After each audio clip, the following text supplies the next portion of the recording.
கடவுளுடன் காலை வணக்கம். புனித லூக்கா எழுதின செய்தி 7ஆம் அதிகாரம் 31 முதல் 35 வரை உள்ள இறை வார்த்தைகள். அக்காலத்தில் இயேசு, இத்தலைமுறையினரின் மக்களை யாருக்கு ஒப்பிடுவேன்? இவர்கள் யாருக்கு ஒப்பானவர்கள்?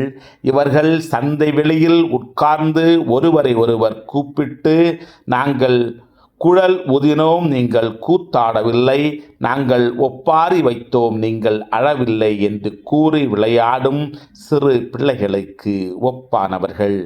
எப்படியெனில் திருமுழுக்கு யோவான் வந்தார், அவர் உணவு அருந்தவும் இல்லை, திராட்சை மது குடிக்கவும் இல்லை, அவரை பேய் பிடித்தவன் என்றீர்கள்.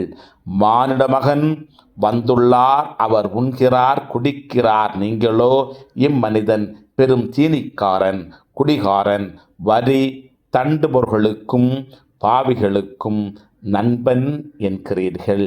எனினும் ஞானம் மெய்யானது என்பதற்கு அதை ஏற்றுக்கொண்டோரின் செயல்களே சான்று என்றார். கிறிஸ்துவின் நற்செய்தி. இந்த நாள் இனிய நாளாக அமைய வாழ்த்துக்கள்.